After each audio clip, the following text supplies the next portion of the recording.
Quienes pensaban que el presidente de una u otra manera iba a sentirse debilitado porque han quebrado a su familia, porque su familia ha sido quebrada, se equivocan. Está en nuestros estudios el ministro Alejandro Salas, a quien le doy la bienvenida. Y quería, antes de empezar, estamos haciendo algo que yo creo que es un gesto que debe ser imitado. En la puerta de Exitosa, acá en la avenida Guardia Civil 674 en Chorrillos, estamos haciendo, junto con Salud, una campaña de vacunación contra la influenza, contra la hepatitis, contra el COVID y contra la neumonía. Gratuitamente, ustedes vienen acá, tienen una evaluación y los vacunan inmediatamente. María Stephanie Tisdado está en este momento en los exteriores de Exitosa. Adelante, por favor. Exitosa. Nicolás, ¿qué tal? Así es, ¿cómo estás? Buenos días, información en vivo desde los exteriores de Radio Exitosa. Prevenir es mejor que curar. Comprometidos con tu bienestar, salud y Exitosa se han juntado y ya a esta hora de la mañana, Nicolás, comentarte, ha iniciado la campaña Unidos por tu Salud. Usted, señor oyente, que nos está en estos momentos sintonizando, puede vacunarse contra la COVID-19, influenza, hepatitis, neumonía, tétano y la difteria. Pero para más detalles estamos con el doctor Juan Oriundo, él es vocero de E-Salud, para que nos diga justamente los beneficios que nos tiene la vacuna. ¿Qué tal? ¿Cómo está? Buenos días en vivo para Exitosa. Bienvenido además. Un gusto, ¿qué tal? Buenos días. Sí, pues efectivamente hemos iniciado en actividades diversas en este 86 aniversario de salud. Una de ellas es articular con las empresas públicas y privadas para poder dar atención al público en general. ¿Y en qué manera? Haciendo detección COVID para poder identificar pacientes que probablemente puedan contagiar y después de ello vacunarlos, inmunizarlos para protegerlos. Justamente ahí me voy a detener, doctor. Yo sé que usted fue director de la Vía Panamericana en la segunda ola y se ha visto esta notable diferencia cuando ya llegan las vacunas al Perú contra la COVID-19. ¿Qué tanto porcentaje se disminuyó y qué tan grave llegaban las personas cuando no había una vacuna? Durante la segunda ola, en el año 2021, encontramos que la necesidad de implementar 3 salas de observación o de oxigenoterapia en la Vía Panamericana, las cuales eran de 350 camas y tuvimos que 100 de esas 350 camas ponerlo para alto flujo. Eso me identificaba bastante el hecho de que los pacientes se complicaban mucho más de la cuenta. Posterior a la vacunación y a la medida de que nuestros ciudadanos, nuestros pacientes, nuestros compatriotas comenzaron a vacunarse con la primera, la segunda, la tercera dosis, la necesidad de usar oxigenoterapia para pacientes cayó drásticamente. Ya para la tercera ola, al inicio de la tercera ola, que fue bastante alta, su pico, tuvimos que abrir varias torres de aislamiento, más no de oxigenoterapia, la cual tuvimos que, gracias a Dios, comenzar a rediseñar la estrategia y irnos más al aislamiento para cortar la cadena de contagio y dejar de dar oxígeno. Eso ¿qué quiero decir con todo lo que estoy hablando ahorita? Es que las vacunas sí ayudan, sí protegen y hacen que la expresión de la enfermedad sea, si no leve, asintomática a veces. Ahora, hacemos un llamado también a la población iniciando esta campaña, además, porque ha incrementado el caso de personas que se están contagiando y no están vacunadas. Sí, efectivamente, entendemos bastante bien que el derecho de inmunizarse es de cada persona, pero la evidencia, la casuística que se viene presentando entre pacientes que tienen COVID, han sido infectados por COVID con vacunas o sin vacunas, es bastante marcada. Un paciente sin vacunas puede llegar a necesitar oxígeno y otros llegan hasta cama UCI. Los pacientes que están vacunados no necesariamente es eso. Entonces, y lo estamos viendo, solamente se hospitalizan en casa, hacen 7 días de aislamiento domiciliario y muy rara vez presentan mayor complicación. Bien, doctor, entonces una vez más haga este llamado a todas las personas que están sintonizando Radio Exitosa por todas las señales para que puedan venir a vacunarse. Aquí estamos ya desde las 8 de la mañana, ya inició la campaña en la avenida Guardia Civil, intersección con la avenida El Sol. Claro que sí, estamos aquí en la campaña Vamos a Ti de salud como actividad en los 86 años de vida institucional de salud, y salud está comprometida contigo. Los esperamos en Chorrillos, acá en el frontis de Radio Exitosa. ¿Hasta qué hora van a estar, doctor? Hasta las 4 de la tarde. A las 4 de la tarde, así que ya sabe, señor oyente, que está sintonizando en estos momentos Radio Exitosa. Ya iniciamos la campaña Prevenir es mejor que curar, unidos por tu salud. Nosotros lo vamos a estar esperando ya en esta zona, en los exteriores de Radio Exitosa, para que usted pueda vacunarse contra la COVID-19, influenza, hepatitis, neumonía, tétano y difteria. Recuerde que vacunarse no solamente se protege a usted, sino también a los que más quiere. Esta es la información entonces que tenemos a esta hora de la mañana. María Stephanie Tiznado para los 95.5 de la FM Exitosa, la voz de los que no tienen voz. Contigo, Nico. Muchas gracias, María Stephanie. Y ya lo saben, en Avenida Guardia Civil 674 en Chorrillos, en las instalaciones Exitosas, en los exteriores, se ha montado todo un equipo de salud y estamos haciendo juntos, en Unidos por tu Salud, esta campaña de vacunación, que la vamos a repetir más adelante y que con ello pretendemos inspirar, por decirlo de alguna manera, a otras instituciones y empresas a hacer exactamente lo mismo. Es decir, necesitamos que la mayor cantidad de gente esté vacunada, porque esa es la principal barrera que tenemos para enfrentar, entre otras cosas, el COVID-19. Ahora sí, estamos con Alejandro Salas, esta vez ministro de Trabajo, que trae una cara de agotamiento notable, y me imagino que tiene que ver con los días que se están viviendo. La primera pregunta que tengo es, ¿qué es lo que pretenden ustedes, Alejandro? O sea, ¿cómo pretenden ustedes? Porque no podemos seguir en este entrampamiento. El país no puede seguir en el entrampamiento en el que están. Entonces, ¿cuál es la estrategia? ¿Qué es lo que ustedes proponen para salir de donde estamos? ¿Cómo estás, Nicolás? Muy buenos días. Antes que nada, felicitar a Exitosa por la campaña que están haciendo. O sea, creo que el tema de buscar la salud de los ciudadanos y generar conciencia respecto a la vacuna es sumamente importante. Ojalá que otros se sumen, otros medios de comunicación se sumen, porque lo que necesitamos es incrementar el tema de la vacuna para poder salir también de esta pandemia que nos ha traído serias crisis. ¿Qué hacemos? Seguir trabajando, Nicolás. No tenemos otra opción que no sea la de servir al país, porque para eso he sido electo el presidente Pedro Castillo. Es cierto, vivimos una crisis política profunda, agudizada, donde ya no solamente el Poder Ejecutivo tiene que lidiar con determinados sectores, no todo, porque hay congresistas que sí son demócratas, con determinados sectores del Congreso de la República, y ahora se han sumado, ¿no es cierto?, un tema de una avalancha de situaciones por parte del Ministerio Público.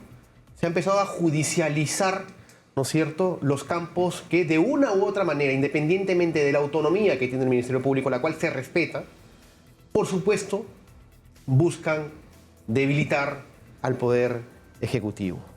No es coincidencia, y eso es algo que lo ha manifestado el presidente también, que después de una reunión que tiene la fiscal de la Nación con la presidenta del Congreso, la presidenta del Congreso sale a hacer una conferencia de prensa pidiendo la renuncia del presidente.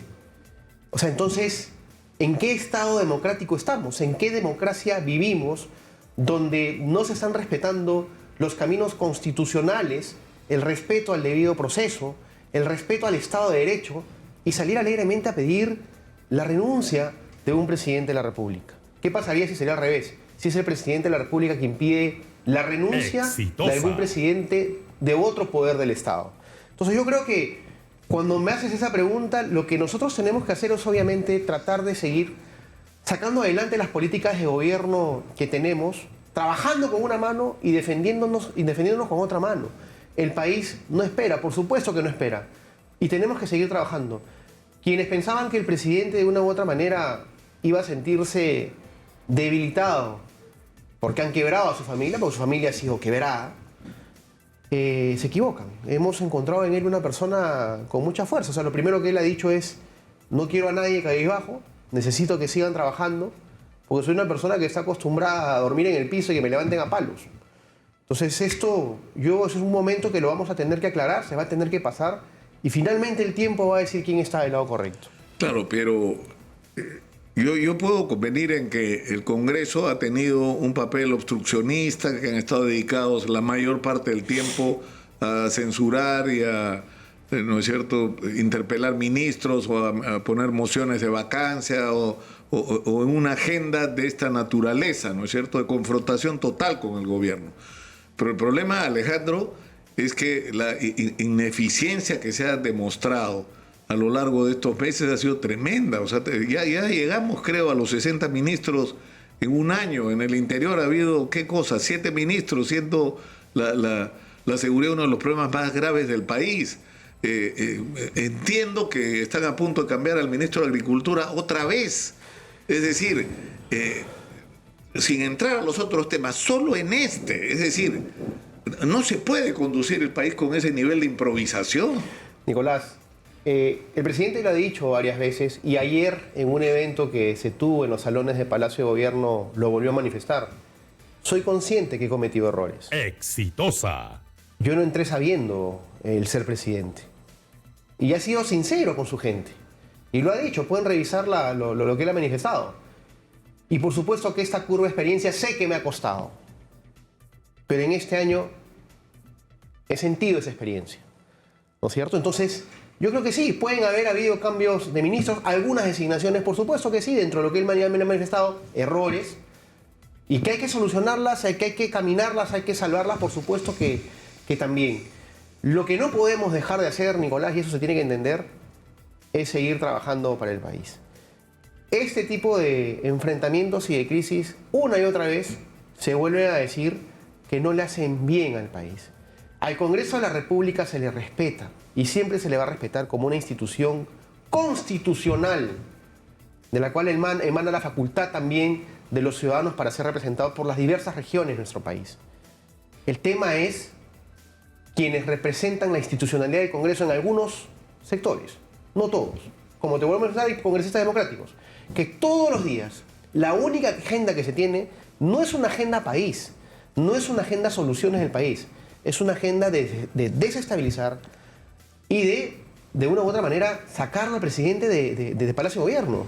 Tenemos que ir a la pausa, Alejandro. Sí, te agradezco, te agradecería que nos tengas paciencia. Vamos, son 8:30 de la mañana, nos vamos a la pausa, regresamos con el ministro de Trabajo y de alguna manera una especie de vocero del gobierno. Regresamos. Está en nuestros estudios Alejandro Salas, ministro de Trabajo y Promoción del Empleo. Y estábamos hablando sobre cómo salir de este entrampamiento. Y lo que ustedes dicen es que tiene que haber un cambio de conducta de parte del Congreso de la República. Pero ¿qué es lo que está detrás de esto, según ustedes? ¿Qué es? Que Keiko Fujimori, que no reconoce por segunda vez un resultado electoral, porque tampoco reconoció el de Pedro Pablo Kuczynski, ¿no?, en términos reales, y se dedicó todo el tiempo en el Congreso a hacer lo posible por sacarse de encima a Pedro Pablo Kuczynski. Otra vez está repitiendo la historia. O sea, esa es la explicación de ustedes de lo que está pasando. Nicolás, hace 5 años el Perú tiene 5 presidentes. Acá hay una responsabilidad muy grande, porque no es un tema de Pedro Castillo, es un tema de los próximos presidentes que puedan venir. Estamos mezclando la figura del mal perdedor con la ambición por el poder. ¿Y por qué? Porque normalmente el que queda segundo o tercer lugar en una campaña presidencial toma curules en el Congreso de la República. Y normalmente logran mayoría. El oficialismo logra tener buena bancada, pero no logra tener los votos suficientes para poder hacer grandes reformas. Por eso el control político. ¿Pero qué sucede? Que mientras que la figura de la vacancia presidencial no sea aclarada como corresponde por el Tribunal Constitucional y no sea resumida solamente al número de 87 votos en el Congreso, todo presidente que sea electo en nuestro país, inclusive después de Pedro Castillo, se va a ver amenazado con ser vacado. Porque quien perdió va a tener la ambición de querer tomar el poder. Acá hay una tarea fundamental y un compromiso con el país del Tribunal Constitucional de interpretar la Constitución. qué es incapacidad moral y qué alcanza. No solamente resumir los 87 votos, porque eliges a un presidente de la República en las próximas elecciones generales y en 3 meses le juntan 87 votos y empiezan a bajarse a sus vicepresidentes hasta llegar a él. Entonces eso hay que poner las reglas claras. ¿Qué es lo que viene? No, ahora, el problema es el siguiente, es decir, lo que ustedes dicen en resumen es el presidente ya aprendió después de este año de experiencia, cometió muchos errores que lo reconoce y ahora va a rectificar, pero Alejandro, ¿cuántas oportunidades ha tenido el presidente de enderezar las cosas y no lo ha hecho? O sea, interrogantes que uno no comprende, es decir, ¿por qué mantiene, por ejemplo, en el gabinete a alguien como Heiner Alvarado, que ha estado del brazo con Salatiel Marrufo, que es una persona que no resiste la menor evaluación desde el punto de vista ético? Es decir, que era el promotor de las medidas cautelares. O sea, suéltalo en tu mano a ver si el señor sale entero. Mira, Nicolás, ¿no? Volvemos Es decir, pero a lo que voy es que es cierto que ha habido del lado del Congreso una conducta obstruccionista basada en la negativa de Keiko Fujimori por segunda vez a reconocer su derrota y que en eso ha arrastrado a otros sectores políticos. Pero también es cierto que el presidente ha cometido una cantidad de errores poniendo gente ineficaz, gente incapaz, es decir, y poniendo incluso gente involucrada en actos de corrupción. Nicolás, volvemos a lo mismo. Son errores que ha cometido, que él los ha reconocido y que tiene que, por supuesto, enmendarlos y ha manifestado que es una curva de experiencia. Él ha sido electo por 5 años, Nicolás. No ha sido electo para en 6 años demostrar cuántos errores tiene para ver si se va o no. Así no funciona el sistema democrático. El sistema democrático funciona también respetando, por supuesto, los aciertos y los errores que puede tener un gobernante. Ya, pero digamos, eso es un nivel de discusión. Es decir, el presidente, por lo que tú nos dices, es consciente que ha cometido errores, está dispuesto a rectificarlos y ya aprendió y ahora no nombrará gente incapaz.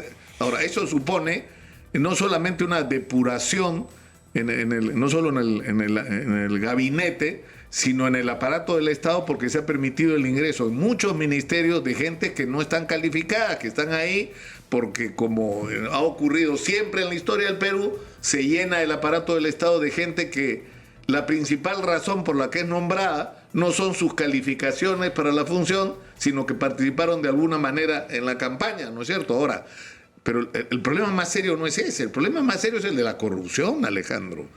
Es decir, hay demasiadas evidencias, o sea, tienes el tema de cobros para los ascensos policiales y militares, que es una investigación que alcanza hasta el presidente porque era su secretario el que supuestamente negociaba esos ascensos o se encargaba con otras personas del entorno.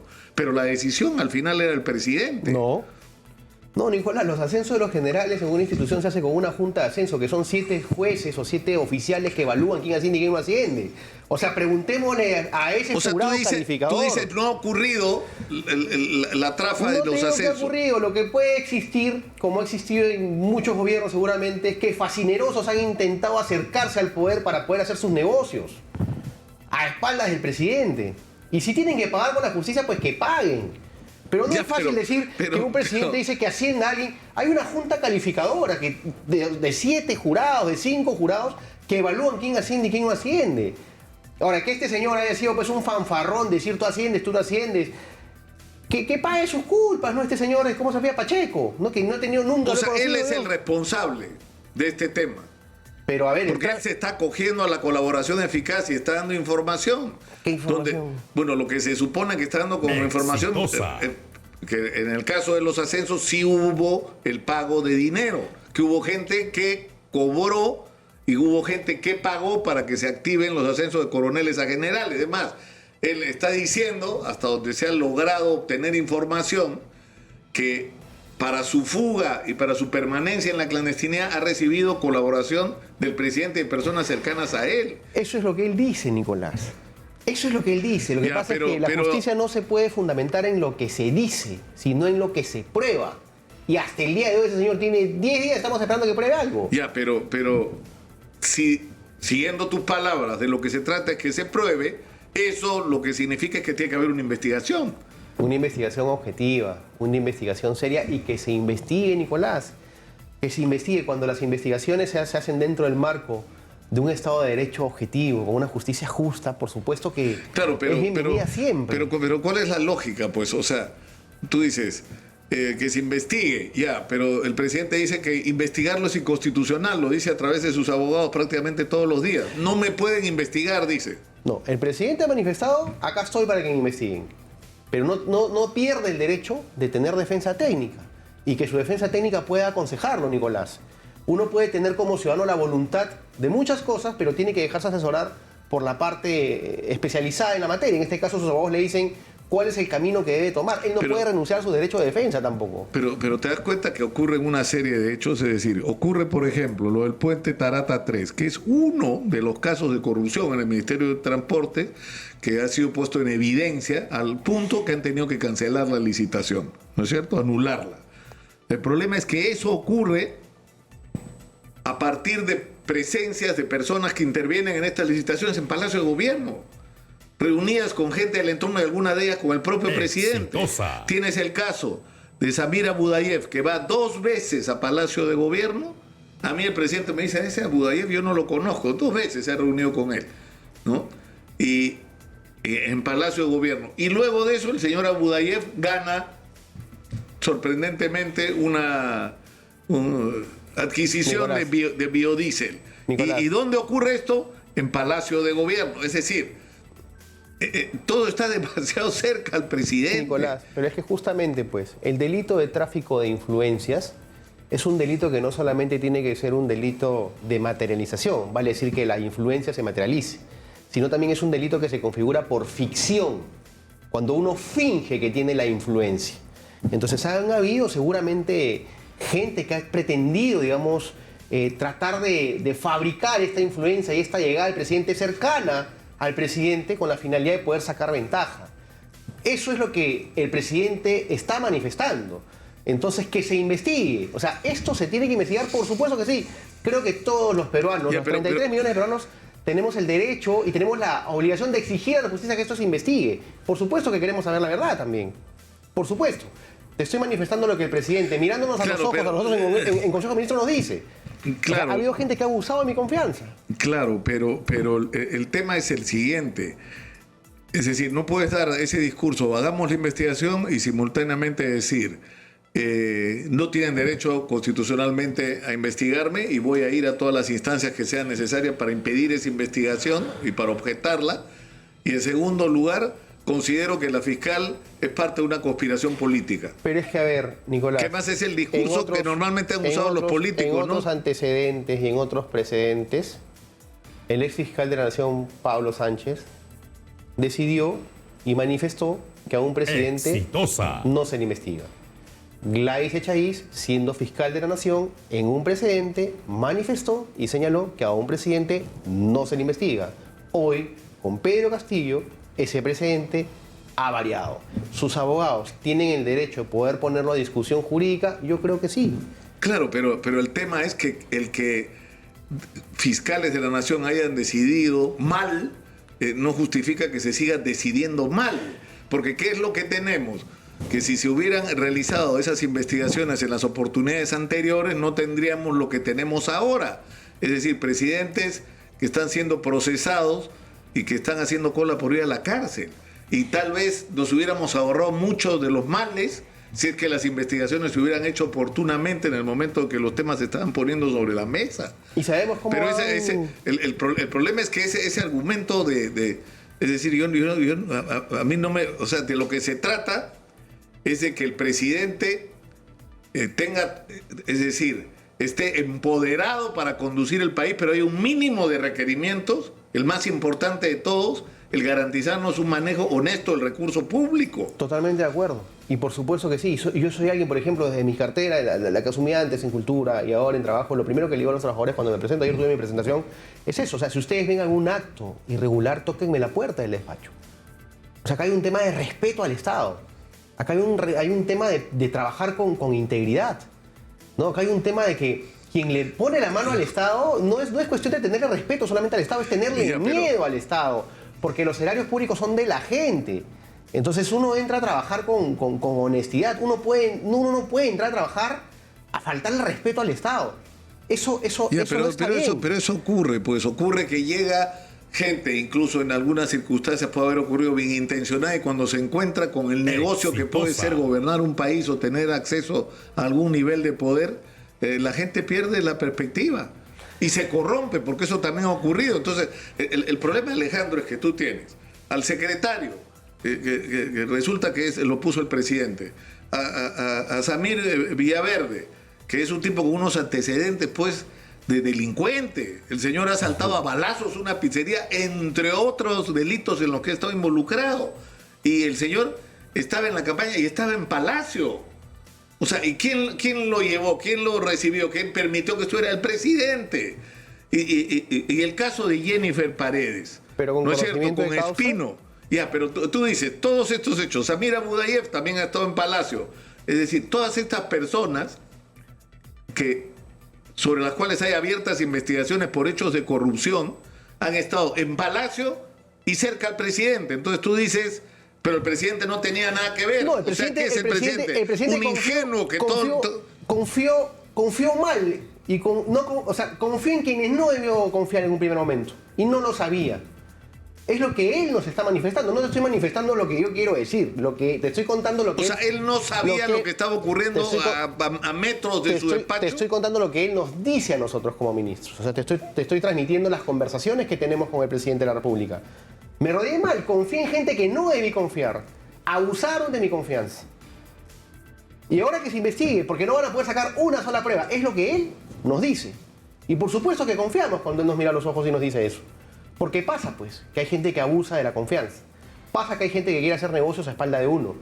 Por eso en la administración pública uno tiene que estar con los ojos bien abiertos. Pero estamos hablando acá incluso de Jennifer Paredes, que es una especie de hija para el presidente porque es su cuñada, pero él la ha criado, y que aparece en un video con el chaleco de una empresa constructora que es la que gana la licitación. Es decir, eso es inadmisible. Y de manera... Yo pienso y no solamente tiene 3 obras ahí, tiene otra obra en Cajatambo, es decir...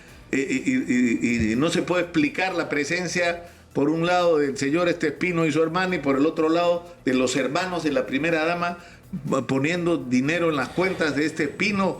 Es decir, ¿qué es esto? O sea, y el señor Espino va a Palacio de Gobierno y está hasta en la residencia. Nicolás, en el caso de la hija, cuñada del presidente, porque él la considera una hija, ella estaba yendo a las citaciones que le daban. Ella estaba yendo a declarar. ¿Ella no se escondió en Palacio? O sea, no es que estaba en la residencia. No, porque no. se ha dicho, ¿por qué han ido a la residencia? Bueno, resulta que en el Congreso, cuando le preguntan por qué se reúne con Espino en la residencia, ella dijo, porque la residencia era uno de los lugares donde ella permanecía. Claro, lo que pasa ella es fue la que dio el argumento. Lo que yo entiendo es que han ido a varios lugares, ¿no? A 3. En Chorrillos, en el norte del país, y seguramente pues la policía y la fiscalía hacen su trabajo en virtud donde pueda estar, para ver en qué lugar se le puede ubicar a alguien que están buscando, ¿no? Entonces, pero la pregunta acá es clara, ¿no? ¿Era necesario esta medida tan drástica? O sea, el segundo derecho que una persona tiene después de la vida es la libertad. Pero era legal, Alejandro. Es una orden judicial. ¿Pero era proporcional? Bueno, pero eso es una pregunta que yo me hago, ¿no? O sea, ¿era proporcional? Ya, pero todo eso lo puedes discutir, pero lo tienes que acatar. Es decir, se ha hecho todo un escándalo de la conducta de Harvey Colchado. Y Harvey Colchado tenía derecho al descerraje de la residencia presidencial con esa orden judicial en la mano, porque eso dice la orden judicial. Bueno, eso es algo que el abogado del presidente... Allánese es algo que y descerraje si no lo dejan entrar. Eso es algo que el abogado del presidente lo discute, ¿no es cierto? Yo no voy a entrar en esa materia, es algo que él discute, que no es una medida legal. Porque acá, Alejandro, hay una discusión que le ha planteado Marc Cairo con mucha lucidez. Él dice, está claro que el presidente, es decir, ¿cuál es el sentido de esta investigación fiscal? Que debe ser hecha, por supuesto, con independencia, objetividad y de manera técnica. Si esa investigación concluye que el presidente ha cometido delitos, somos prisioneros de la Constitución.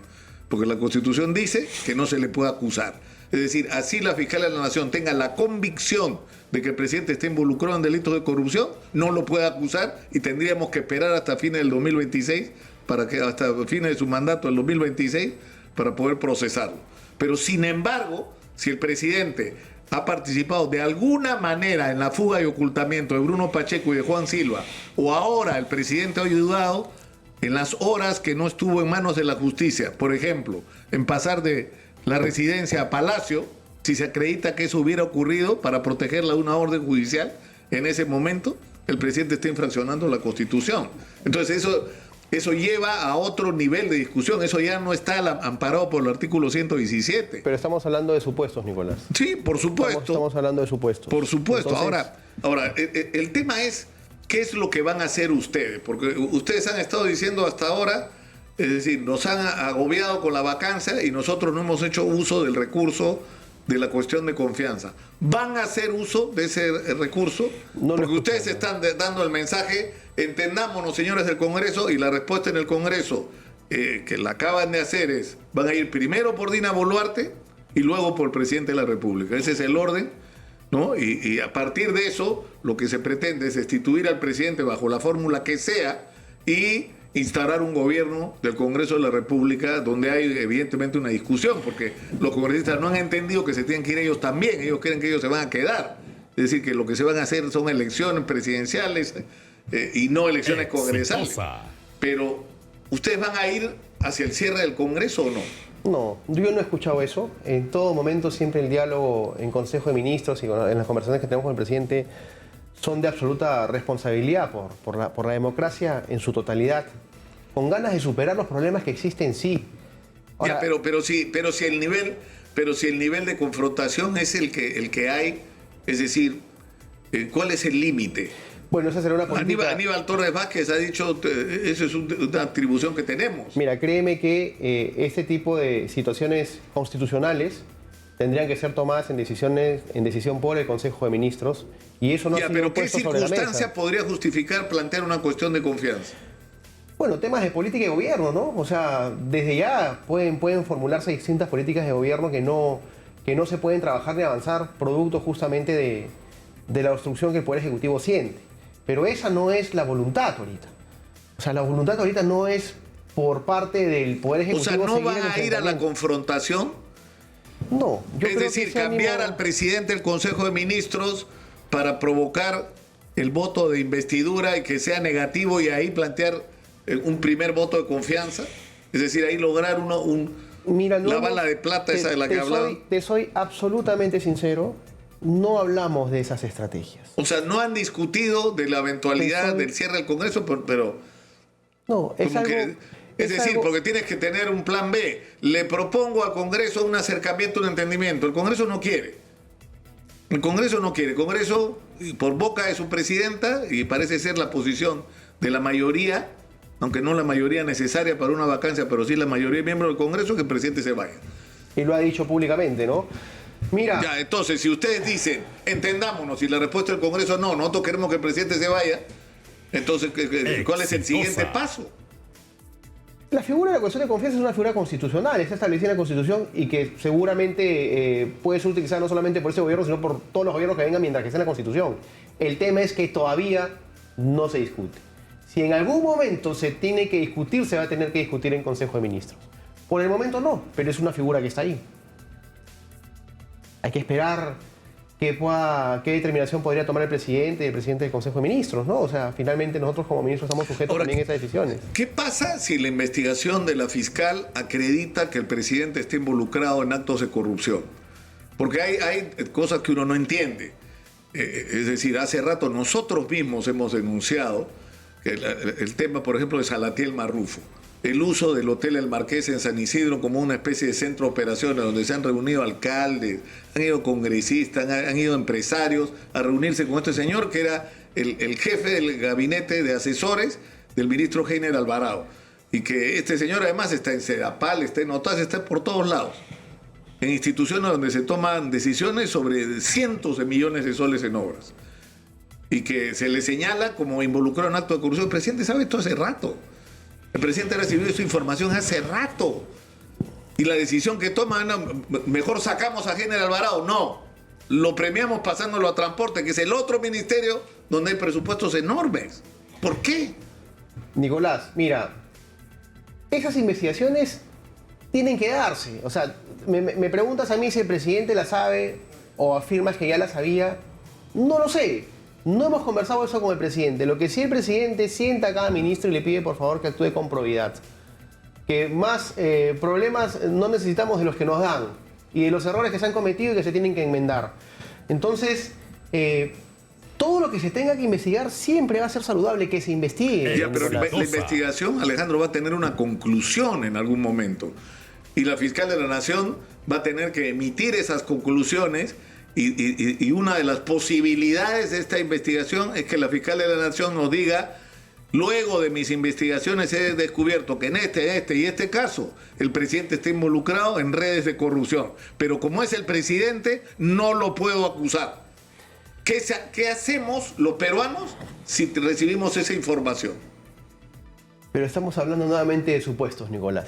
O sea, estamos hablando de supuestos. Pero es un supuesto que no es pero Alejandro, estamos hablando es un de supuestos, supuesto, ¿no? de que podía... Pero puede ocurrir porque hay una investigación que tiene que terminar en algún momento. Si eso pasa, pues quienes pasen con una investigación en los cuales el Ministerio Público está dictaminando pasarán a otro proceso que se llama un juicio, donde hay exhibición de pruebas, hay mecanismos de defensa y será finalmente un juez quien diga si el fiscal tuvo la razón o quien se defiende tuvo la razón.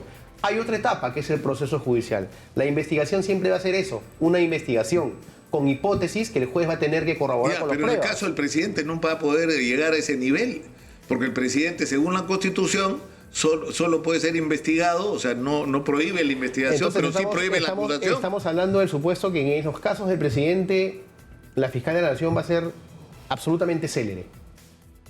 Totalmente célere. Va a apretar el acelerador. Pero debería, Alejandro, debería. Pero que ojalá también la justicia sea igual para todos, Nicolás. Pero por supuesto. ¿Y qué otros casos emblemáticos que tiene el país, como lo dijiste en tu editorial? Me suscribo tu editorial. Pero es que todos estamos hartos de la impunidad. O sea, ¿cómo es posible que la pandemia nos enfrente a este drama de haber crecido una barbaridad, casi triplicado el presupuesto de la República, y tenemos un país que es una desgracia porque ha estado gobernado por ineficientes y corruptos? O sea, y no puede ser que no haya nadie sentenciado por eso en este momento, después de todo lo que hemos visto y oído. O sea, con todas las evidencias. O sea, la justicia no ha sido célere y tiene que serlo. Y yo te pido... Entonces, pero no podemos usar, Alejandro, eso como argumento para decir, entonces, ¿por qué son céleres con Castillo y no han sido céleres antes? No estoy diciendo eso.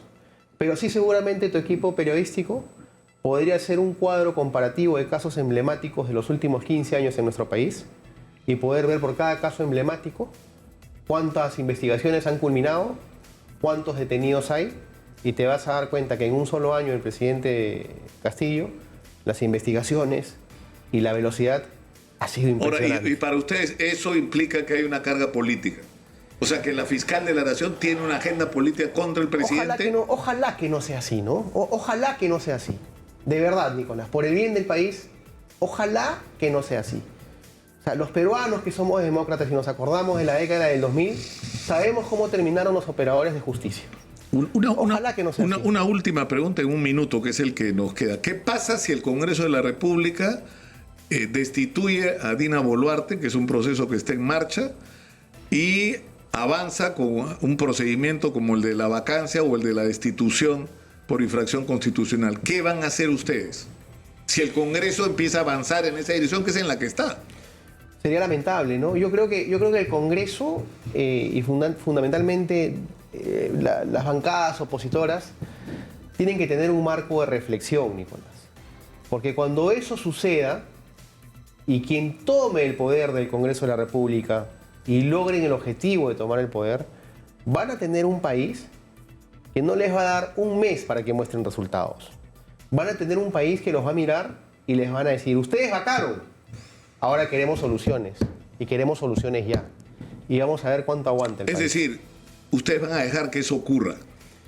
No van a enfrentar a la vacancia o las solicitudes de destitución e inhabilitación las cuestiones de confianza del cierre del Congreso. ¿No lo van a hacer o sí? Mira, Nicolás, es algo que yo en estos momentos no te puedo responder porque no lo he escuchado. Te soy absolutamente sincero. Pero lo que sí te puedo decir es: quien quiera asumir la responsabilidad del poder va a tener que mirarle a los ojos al pueblo cuando en 2 o 3 meses le pidan soluciones. Y vamos a ver si van a poder darle algún tipo de solución. Alejandro Salas ha estado con nosotros. Nicolás, muchas gracias. Si me permites, por favor. Sí. para nuestros jóvenes que están buscando trabajo, www.empleosperú.gov.pe es una plataforma de bolsa de trabajo del Ministerio de Trabajo que les va a permitir a quienes están buscando empleo poder entrar ahí. Tiene una plataforma de inteligencia artificial única en la región, la estamos fortaleciendo y por favor, el empleo también es un problema. empleosperú.gov.pe e invitar al sector privado, a los gremios empresariales que se han parado del Consejo Nacional del Trabajo a volver a la mesa. El país no se soluciona pateando el tablero, se soluciona conversando. Todo puede ser perfectible. Pero ahí ha habido razones, tenemos que ir a la pausa, pero hay razones del mundo empresarial. Es decir, se han tomado decisiones sin usar el Consejo Nacional del Trabajo, ¿no? Pero en fin. El Consejo Nacional del Trabajo siempre ha estado activo y podemos conversarlo. Me vuelves a invitar y conversamos sobre ese tema. En otro momento. Muchas gracias.